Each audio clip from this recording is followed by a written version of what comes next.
복음 16장 18절 한 절 말씀입니다.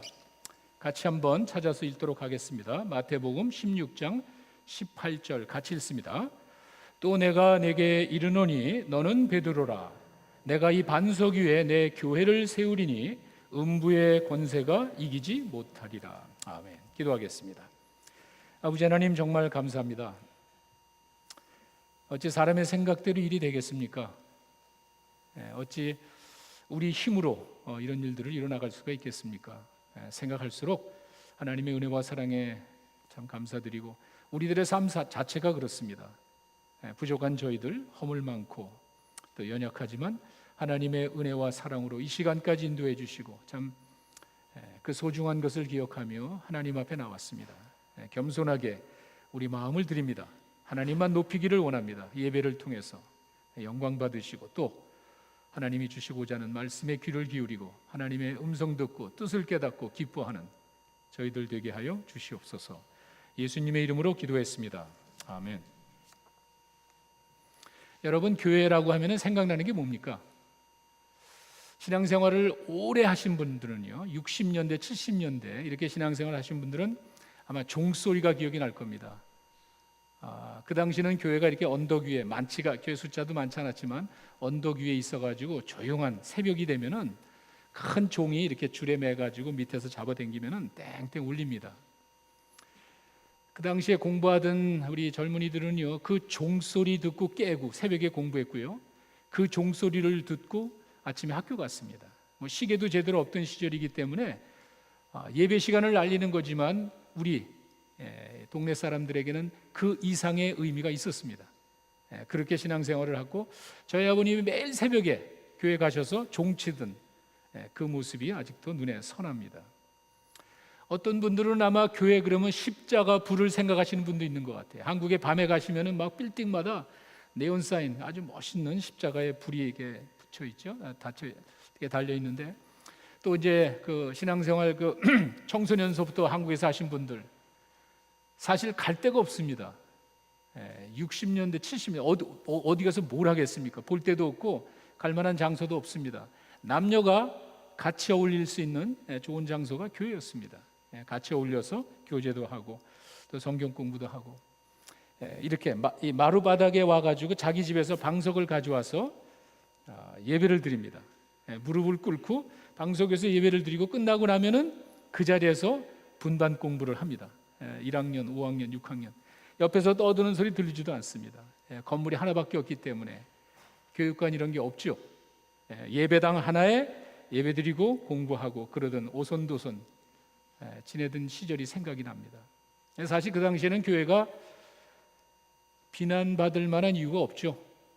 일단 대형 교회가 없었습니다. 제가 다니던 교회도 6, 70명, 100명 이내 자그마한 교회고, 교회 숫자가 많지가 않습니다. 띄엄띄엄 동네에 한두 개 정도 있으니까 어떻게 보면은 마음의 고향입니다. 단순히 교회가 아니라 우리 삶 속의 한 일부분이었습니다. 이게 70년대를 넘어가고 80년대로 가면서부터 교회가 많이 달라졌습니다. 우리말로 하면은 부흥입니다. 숫자는 많이 늘어났습니다. 엄청나게 사람들이 교회로 몰려오니까 그 다음서부터는 전도는 아닌 것 같아요. 정말 예수님을 소개하고 복음을 증거해서 그 사람이 예수님을 믿기로 작정하는 그런 회심, 개종의 숫자가 아니라 교회 교인 숫자는 늘어났습니다. 전도 집회를 하지 않고 총동원주의를 합니다. 아직도 그런 얘기를 가끔 듣습니다. 그 내용을 살펴보면은요, 정말 잃어버린 영혼들이라 그러죠. 하나님을 모르는 사람들에게 가서 복음을 전하고 깨닫고 그가 주님 앞에 돌아오는 것보다는 그저 사람들을 막 불러 모읍니다. 그리고 숫자가 완성이 되면은요, 그 당시 아주 귀한 거죠. 설탕 한 푸대 주고요, 라면 한 박스 주고요, 그 사람들에게 치약도 주고요, 비누도 주고요, 그리고 자축을 합니다. 제가 그런 분위기에 있었습니다. 과연 하나님이 기뻐하실까? 큰 의문이었습니다. 저희가 그런 세대를 지나고 지금은 어떻습니까? 제가 교회라는 이야기를 해드리기가 어려울 정도입니다. 그렇게 세속화되어 가고 그렇게 부패된 모습이, 이게 교회가 커지면서는 피할 수가 없습니다. 여러분들 꼭 기억하십시오. 모든 교회가 다 그런 건 아닙니다. 아직도 정말 좋은 순수한 복음이 선포되고 한 영혼이 구원받고 믿음이 성장하면서 가정이 회복이 되고 개인의 삶 속에 놀라운 일들이 일어나는 교회 많습니다. 그러나 우리를 혼란케 하는 교회는 그게 아닌 것 같아요. 그러다 보니까 교회가 비난을 받는데, 또 한 가지 여러분이 기억하셔야 될 것은요, 그렇게 비난을 하지만 정확하게 교회를 비난하는 것이지 예수님 비난하는 소리 한 번도 들어본 적이 없습니다. 예수님이 잘못됐다고 이야기하는 거 한 번도 들어본 적이 없습니다. 우리 책임입니다. 우리 교회 책임이었습니다. 하여간 그런 시절이 있었는데 저희가 한 번쯤은요, 의식을 가진 사람이라면요 생각해 봐야 됩니다. 내 기준에서 내 생각과 내가 좋아하는 교회를 기준으로 이야기하지 말고 어느 누구도 그렇게 이야기할 사람은 없습니다. 우리 부족합니다. 내가 길이요 진리요 생명이라고 이야기하실 분은 주님밖에 없습니다. 우리가 그런 흉내를 내면은 안 됩니다. 그래서 내가 생각하고 내가 기준으로 생각하는 그런 교회를 이야기하는 것이 아니라 보편적으로 제대로 의식을 가진 크리스찬이라면은요, 아니 일반 사람들이라도요, 이런 생각은 좀 해봐야 됩니다. 교회에 대한 몇 가지를 제가 여러분들에게 묻겠습니다. 교회가 나에게 영적으로 필요하다고 보는가? 여러분 어떻게 생각하십니까? 이 교회가 정말 내 신앙에 도움이 된다고 여러분 생각하십니까? 아니면은 그냥 교제를 위한 겁니까? 교회를 생각할 때는요, 정말 시리어스하게 이 교회가 나에게 영적인 도움이 되는지, 아니 그냥 단순한 교제를 위한 것인지를 생각해야 됩니다. 또 하나는 서로를 세워주고 남을 도와주는 공동체인지, 이 교회가 정말 다른 사람에게 관심을 가지고 주변에 또 세계에 퍼져나가 있는 많은 사람들을 위해 돕고자 하는 목표와 열정이 있는지 한번 보셔야 됩니다. 아니면은 그냥 이기적인 개인주의에 빠져 있는지. 교회가 이 지역사회, 제가 이민교회를 말하는 겁니다. 한국은 그럴 필요 없을 것 같아요. 근데 하여간 교회가 이 지역사회에 꼭 필요하다고 보는지, 아니면 교회는 그냥 나 개인을 위한 거니까 이렇게 생각하는지. 여러분 어떻게 생각하세요? 교회가 모든 사람에게 열려 있습니까? 아니면은 폐쇄적이고 자기들만의 만족을 위해 존재합니까? 이런 것들은 신앙생활하는 사람들이 한 번쯤은 짚고 넘어가야 됩니다. 생각 없이 행동하는 사람이 제일 어리석은 사람이에요. 그리고 생각 없이 행동하는 사람들이 정말 그 시간 낭비하고, 우리가 그렇게 낭비할 만큼 인생이 길지가 않습니다. 신앙생활을 한다는 사람들이, 내가 하나님을 믿는다는 사람들이 정말 어떤 내 나름대로의 기준, 신앙의 기준 없이 우리가 신앙생활을 한다면, 첫째, 하나님이 어떻게 했어요? 우리가 믿는 믿음의 대상의 하나님이 어떻게 생각하겠어요? 여러분들은 또 어떻게 했어요? 낭비 아니에요. 그래서 사실 제가 4월 한 달에, 3월 달에는 하나님에 대한 4가지 말씀을 전했고요, 4월에 들어서서 제가 교리 설교를 하고 있습니다. 하나님을 믿어야 되는 우리 인간에 대해서 봤고요, 지난주에는 믿음에 대해서 봤고요, 오늘은 이 교회에 대해서 여러분들에게 한번 말씀을 전하려고 합니다. 우리가 교회를 이해하기 위해서는요, 교회가 어떻게 시작이 됐고, 성경에 교회가 어떻게 시작이 됐고, 교회의 본질이 무엇이고, 교회의 사명이 뭔지 가장 기본적입니다. 우리가 이런 것들을 통해서 교회에 대해서 한번 생각해 보려고 합니다. 제일 먼저 우리가 교회를 생각할 때는요, 하나님이 오래전에 자신의 비전에 근거해서 이 교회가 시작됐다는, 이게 참 하나님이 오래전에 하나님의 비전이 있었는데 그 결과 교회가 생겼다를 생각해 봐야 됩니다.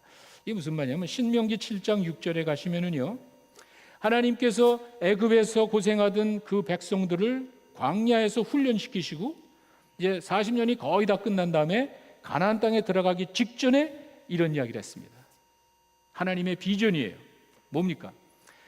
너는 여호와 내 하나님의 성민이야. 거룩한 백성이야. 내 하나님 여호와께서 지상 만민 중에서 너를 자기 기업의 백성으로 선택했다. 이렇게 이야기합니다. 자, 하나님께서 이 세상의 수많은 사람들 가운데 특정한 민족을 택했습니다. 왜? 하나님이 일어나기 위해서. 하나님이 그런 비전이 있었어요. 하나님께서 이 많은 백성들에게 자신의 뜻을 밝히기 위해 특별한 민족을 선택했는데, 잘 기억하십시오. 요 다음 절에 보시면은요, 너희들 잘못 생각하지 마라. 너희들이 위대하고 거룩한 백성이기 때문에 하나님이 선택한 것이 아니라 하나님이 선택하시고 나니까 너희들이 거룩하고 위대해진 거야. 왜? 보세요. 너를 기뻐하시고 너희 택하심은 너희가 다른 민족보다 수요가 많기 때문이 아니야. 이건 이제 그 당시 표현으로는 너희가 무슨 대단한 민족이기 때문에 이 민족을 통하면은 내 일이 잘 될 것 같다. 아니라는 거예요. 너희들이 민족의 숫자가 많아가지고 뛰어나가지고 그렇게 한 게 아니라 오히려 너희는 아주 작아.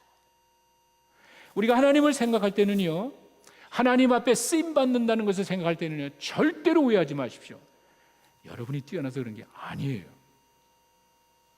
여러분들이 뭔가 하나님의 일을 해나가고, 아니 이 교회 가운데 하나님의 역사가 일어난다면 절대로 여러분 오해하지 마십시오. 여러분이 잘해서 그런 게 아니에요. 우리가 오히려 부족했을 때 그 부족한 사람들을 통해서 하나님이 역사하셔서 그 부족함 가운데 하나님의 전능하심을 보여주신 것 뿐이지, 절대로 사람들이 노력해서 그들의 공로로 되는 게 아닙니다. 하나님이 그런 계획을 가지고 계셨어요. 이제 더 정확하게 여러분들에게 말씀을 드린다면요, 아담이 범죄한 이후에 하나님이 창조한 최초의 인간이 범죄했습니다. 하나님을 외면했습니다. 그랬을 때 이제는 하나님께서 자신의 뜻을 이룰 또 다른 사람을 찾았습니다. 또 다른 민족을 찾았습니다. 이런 계획을 여러분들이 잘 아실 거예요. 그 말은. 근데 이러한 하나님의 뜻은 신약에도 마찬가지입니다. 베드로전서 2장 9절에 가시면은요, 여러분들이 잘 아시는 우리 믿는 자들을 지칭합니다. 어떤 특정한 민족이 아니에요. 이제는 하나님께서 그 특정한 민족을 통해서 일한다는데 그게 아니고, 여기 보시면은요, 내가 너희는 택하신 족속이요, 왕 같은 제사장이요, 거룩한 나라요, 그의 소유된 백성이니 까지 끝나면 안 되고요. 그 다음에 하는 말씀을 잘 들으십시오.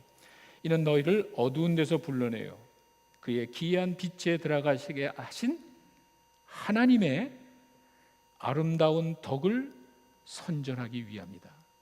그들을 부르신 목적은요, 하나님의 아름다운 덕을 사람들에게 보여주기 위함이라고 분명히 이야기합니다. 그래서 하나님께서 아담이 범죄했을 때 이제는 어떡하지? 하나님의 뜻을 전해줄 또 다른 사람을 찾다가 아브라함을 부르신 거예요. 아브라함 부르신 장면 여러분 아시죠? 창세기 12장 2절에 가시면은요, 아브라함의 의사와 전혀 관계없습니다. 의도하지도 않았고요, 뛰어난 것도 없습니다. 그 사람의 사는 모습을 보면은요, 하나님의 소명받고 실수하고 잘못하는 어이없는 바보 같은 실수를 얼마나 많이 합니까? 부르셨어요. 어쨌거나 하나님의 지혜로 그 사람을 부르셨습니다. 그리고는 그에게 하시는 말씀이 창세기 12장 2절이죠. 내가 너로 큰 민족을 이루고 너가 복이 될 거야. 복의 근원이 될. 여러분, 우리가 하나님을 믿고 하나님의 뜻을 전하는 거는요, 복의 근원이에요. 생각해 보셨어요? 내가 그냥 예수님 믿고 나 자신이 잘 되는 게 아닙니다. 하나님이 우리에게 주신 거는요, 엄청납니다. 여러분 생각하는 것보다 훨씬 많습니다. 아브라함의 기억이, 아브라함이 그 뜻을 이해했을까요? 아니, 그게 무슨 말이죠? 어떻게 큰 민족을 이루고 복이 되는, 뭐 이해를 했겠습니까? 관계없는 거예요. 순종하는 자를 통해서 하나님이 역사하시는 것이지, 그 과정에 어떤 일이 일어나는지 여러분이 잘 아실 겁니다. 아브라함이 한 게 없습니다.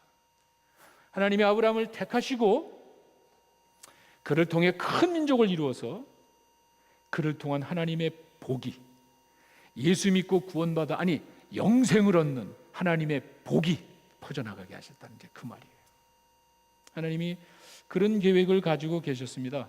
오늘 제가 읽어드린 이 본문이요, 내 교회를 세우니라는 그 교회라는 단어가 많이 들어보셨습니다. 여러분이 에클레시아라는 단어입니다. 에크라는 말은요, EX, 아우로브라는 뜻입니다. 그러니까 모임에서, 에클레시아, 이게 모임에서 거기서 이렇게 끄집어낸 거예요. 그 단어가 의미하는 게 에클레시아가 세상에서 사람들을 불러 모은 모임이 에클레시아였습니다. 그러니까 대표자의 모임이라는 게 그런 뜻이겠죠. 사도행전 19장 9절에 가시면은요, 이런 말이 있습니다. 아주 재미난 표현이 있습니다. 사도행전 19장 39절에 가시면은요, 사도 바울을 두고 이제 사람들이 의논하는 가운데 그 사람들이 만일 그 이외에 너희들이 뭘 원하면은 정식으로 민회에서 결정해라. 영어로는 어셈블입니다. 대표자의 모임을 통해서 너희가 결정해라. 헬라어로 원어로는 에클레시아입니다. 근데 그 다음 절에 가시면은요, 41절에 가시면은요, 이제 이렇게 에클레시아라는 단어를 영어로는 어셈블인데 민회라 그랬죠. 그 다음에 보시면 이제 다 끝났어. 모임이 다 끝난 다음에 이에 그 모임을 흩어지겠다. 여기서 나오는 모임, 어셈블리, 에클레시아입니다.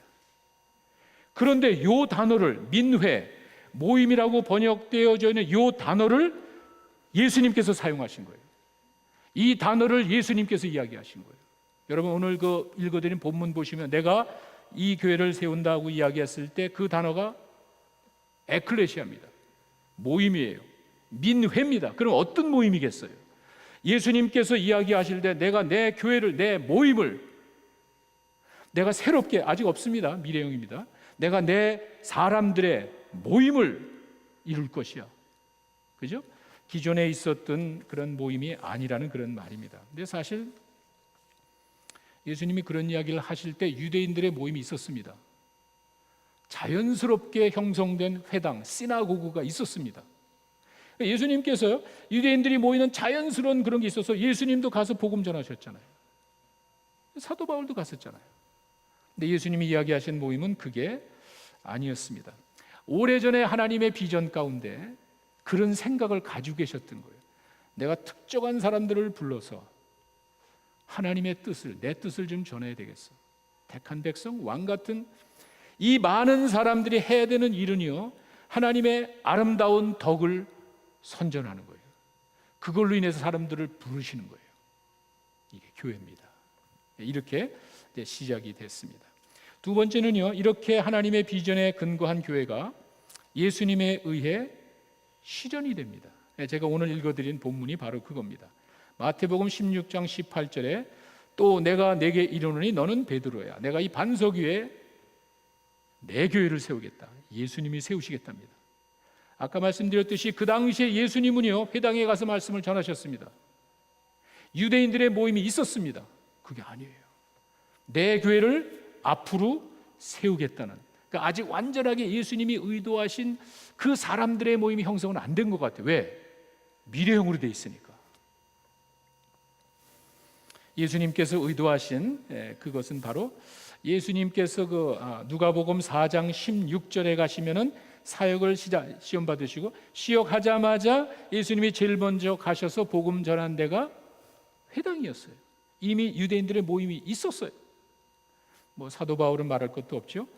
회당, 뭐 유대인 지역만이 팔레스타인만이 아니라 세계 각처에 흩어져 있는 유대인들이 모이는 곳에는 당연히 회당이 있었고 거기 가서 복음을 전했습니다.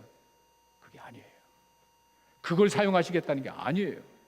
예수님이 의도하신 것은 자신을, 예수 그리스도를 주로 고백하는 사람들의 모임을 말하는 거예요. 하나님께서 한 민족을 선택하셨습니다. 유대인들. 그래서 그 아브라함을 통한 그 민족을 통해 하나님께서 이를 이루어 나가시다가 예수님을 이 땅에 보내셔가지고 예수님이 세상을 이처럼 사랑하사, 요한복음 3장 16절 나오죠. 많은 사람들을 위해서 희생당하셨습니다. 그들을 구원하셨습니다. 거기는 차별이 없습니다. 모든 사람을 공평하게 구원하신 하나님께서 이제는 그 예수를 그리스도로, 주로, 구세주로 고백하는 그 사람들의 모임을 이루겠다는 그 말이에요. 그러니까 사실 우리가 이제 성경을 보다 보면은요, 그런 교회라는 단어가 또 있습니다. 사도행전 7장 38절에 가시면 스데반이 설교를 하다가 교회라는 말을 했어요. 근데 스데반이 설교할 때 그 배경은요, 이스라엘 백성들을 말하거든요. 교회라고 그랬어요.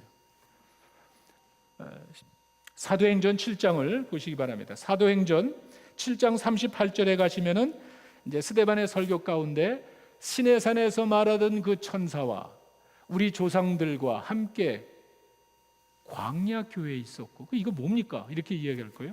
광야 교회, 마찬가지입니다. 광야에서 모였던 애굽에서 나온 사람들의 모임이었습니다. 이거는 예수님을 주로 고백한 게 아니에요.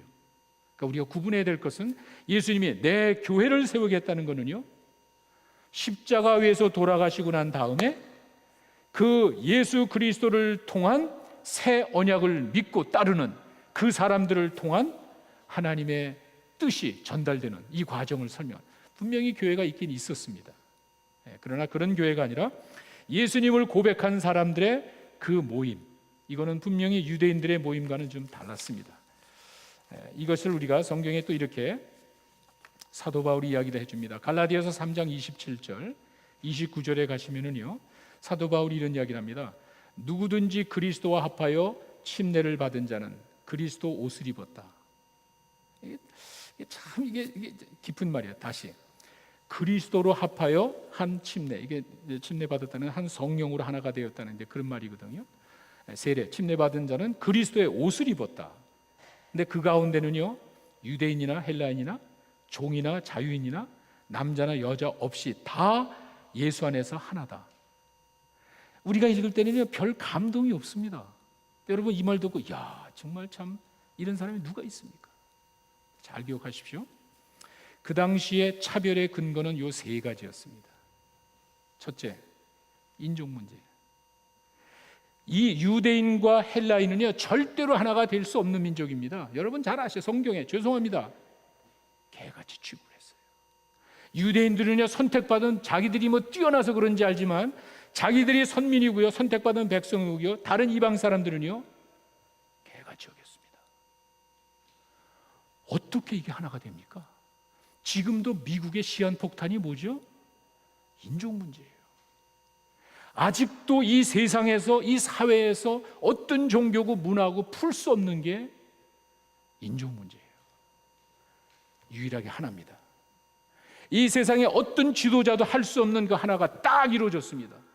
예수 그리스도를 믿는 교회 안에서는 인종차별이 없다는 거예요. 사람이니까 완전하지 않아서 아직도 뭐 완전하지 않겠지만, 적어도 성경에서 말하는 교회는요, 예수 그리스도가 실현한 교회는요, 인종차별이 없습니다. 유대인과 헬라인의 구분이 없습니다. 왜? 똑같이 구원받았잖아요.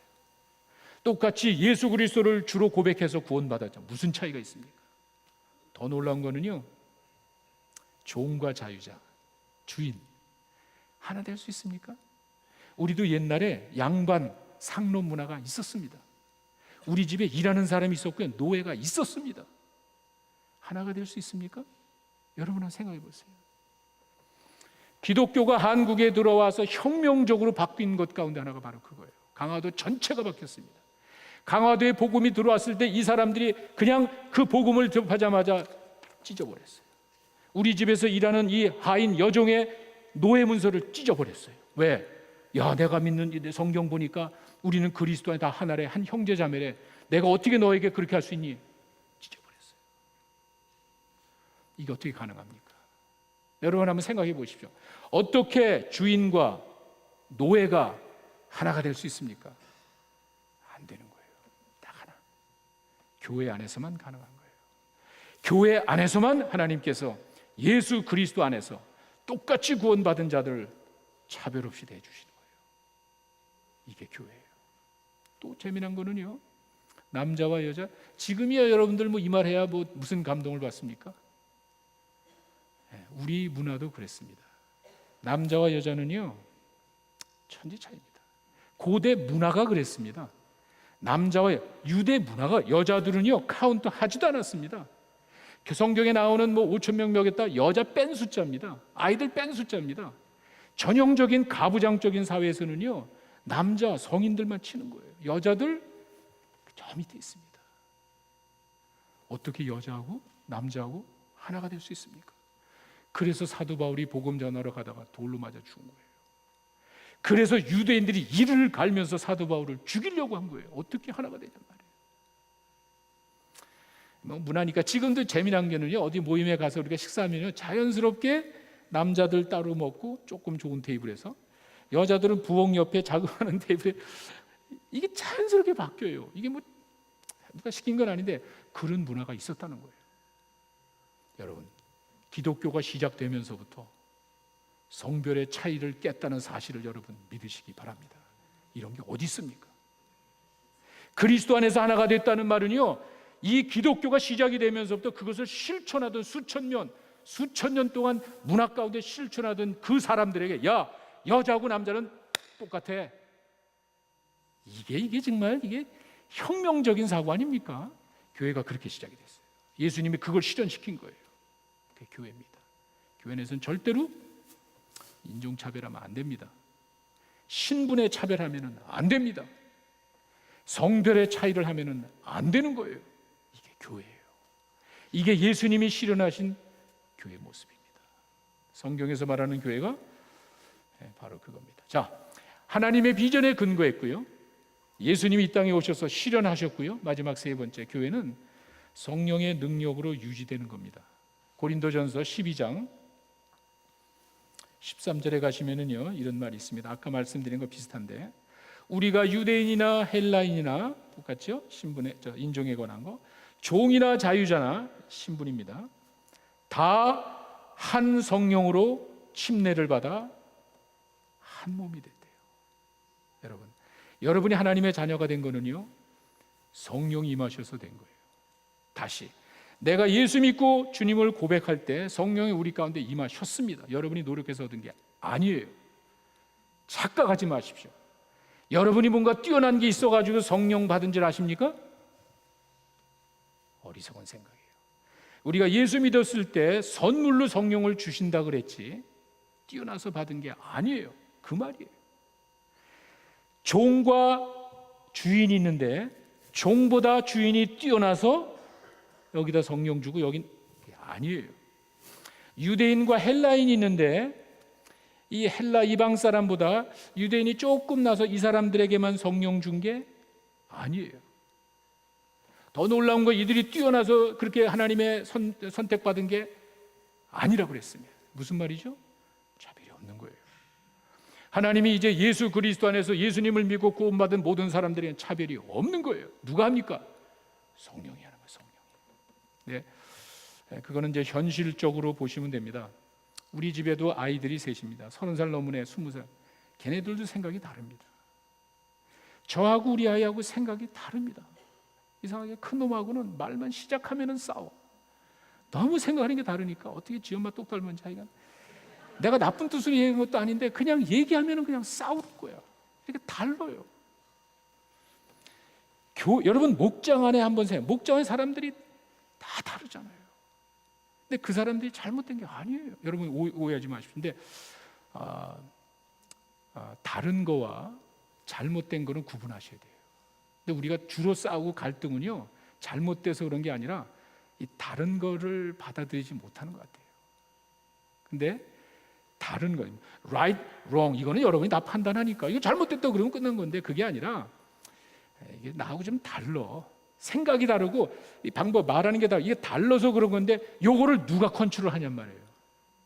성령이 하는 거예요. 예수 믿은 나에게 하나님의 영이 있잖아요.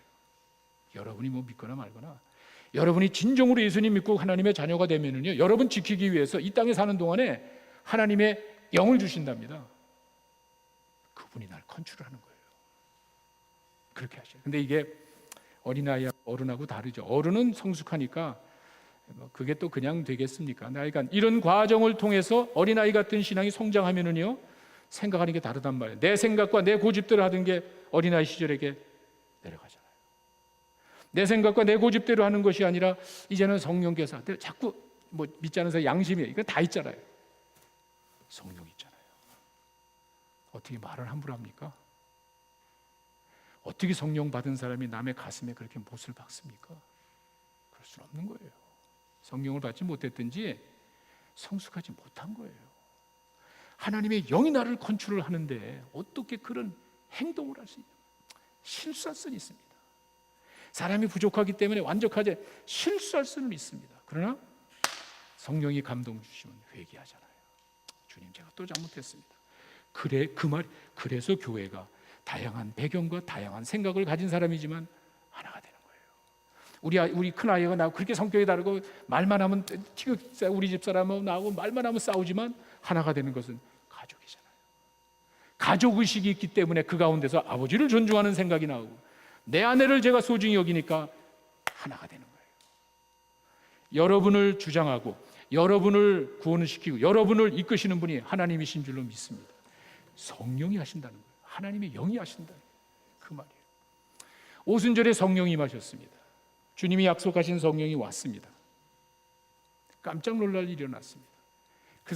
그 오순절에 각처에서 열몇 날, 16나라인가 각처에서 이 사람들이 자기네 나라, 다른 나라 말을 쓰는 사람들이 예루살렘에 왕창 모여 있는데 그때 제자들이 외국어를 이야기한 거예요. 성령을 받자마자 엉뚱한 이상한 신비로운 언어를 이야기한 게 아닙니다. 아시죠? 그 나라 말로 이야기를 해요. 이 갈릴리초에서 갈릴리에 살면서 한 번도 그런 나라 말을 배운 적이 없는데 저 사람들이 자기네 나라 외국인의 방언으로 이야기를 하는 거예요. 깜짝 놀란 거예요. 이건 정말 그 약속한 성령이 그들에게 임했을 때 성령 충만한 그 모습을 막 신비롭게 막 나타나는 거예요. 이상한 소리 많은 거예요. 하나님께 영광을 돌리는 거예요. 그리고 어떻게 했죠? 이들은 사도들에게 하는 거예요. 참 이게 이제 하나님의 인도함을 받는 사람들은요 좀 다른 것 같아요. 베드로가 이런 설교를 했습니다. 사도행전 2장 37절에 가시면은요, 이제 성령 체험한 그 사람들을 두고 이야기하는 이제 그런 내용입니다. 그들이 이 말을 듣고 가슴에 찔려 베드로와 다른 사도들에게 물어가르되 형제들아 우리가 어찌할꼬. 근데 이거 그냥 보면은요, 성경 말씀 듣고 회개할 수 있잖아요. 그게 아니에요. 그 앞에 절을 보셔야 돼요. 그 앞에 절에 보면은요, 베드로가 설교를 쫙 하다가 결정적인 순간에 이야기해요. 니들이 예수를 죽였잖아. 여러분, 이 사람들은요 얼마 전까지만 해도 예수를 죽이라고 큰 소리 치던 사람들이에요. 그런데 니들이 예수를 죽이지, 니들이 막 잘못됐잖아, 너희들이 죄인이잖아. 이렇게 하면은요 반응이 둘 중에 하나입니다. 지금 제가 여러분들에게 네가 잘못했잖아, 너 죄인 아니야, 너 더러운 놈 아니야, 제가 그렇게 이야기하면요 반응이 두 가지입니다. 흥분하면서 막 쌈판 벌어지든지 아니면은 눈물을 흘리는 거예요. 근데 어떻게 눈물을 흘립니까? 우리 인간의 내추럴한 반응이요, 내가 잘못됐다 그러면은요 받아들이는 게 없죠. 나도 내 자신을 디펜드 해야죠. 내가 왜 그렇게 했는지 이야기는 해야 될 것 아니에요. 어떻게 가슴 치면서 내가 잘못했습니다 그렇게 합니까? 성령이 하는 거예요. 성령이. 교회 안에 그런 성령의 역사가 있다는 거예요.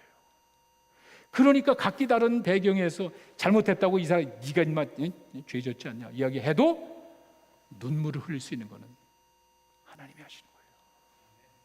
성령께서 각 사람 마음에 역사하실 때 이런 놀라운 역사가 지금도 교회 안에서 이루어질 줄로 믿습니다. 그게 교회예요. 사실 저 개인적으로는 하루하루 해나가는 게 정말 끊임없습니다. 힘든 일, 어려운 일, 예기치 않은 일들 정말 생각만 해도 두렵고 도망가고 싶고, 이게 솔직히 인간적인 생각이에요. 그런데 뒤돌아보면은요 참 신기해요. 하나님이 이끌어 가시고 감싸시고 해결해 주시고 하는 그런 것들이 정말 참 대단합니다. 성령 받았다는 사람들이 신비롭게 빠지는 것이 아니라 사도들에게 하세요. 사도행전 2장 42절이죠. 그 사도들의 가르침을 받습니다. 혼란에 빠져서 내가 이상한 나라 말을 하고 신비 체험을 했다 그래가지고 내 자신을 드러내는 것이 아니라 사도들에게 가는 거예요. 그리고 사도들의 가르침으로 들어가니까 2장 47절에 교회가 성장하는 거예요. 간혹 이제 그런 이야기를 듣습니다. 교회가 왜 필요합니까? 오래전부터 나온 질문입니다. 그래서 무교회주의도 있었고요. 지금은 더합니다. 인터넷에 들어가면 여러분 제 설교 들을 필요 없습니다. 더 좋은 목사님들의 좋은 설교 얼마든지 여러분 들을 수 있습니다. 그런데 에클레시아는 아닌 것 같아요. 하나님이 불러서 하나님의 일을 하기 위한 그건 아닌 것 같아요. 저희가 교회가 왜 필요합니까? 교회에서 뭘 합니까? 했을 땐 지금도 아까 말씀드렸죠. 하나님의 영이 여러분들에게 권면하는 거예요. 야, 교회 가야지. 너 지난 한 주일 동안 살아온 거 하나님의 은혜 기억 못하니? 예배는요 하나님을 높이는 거예요.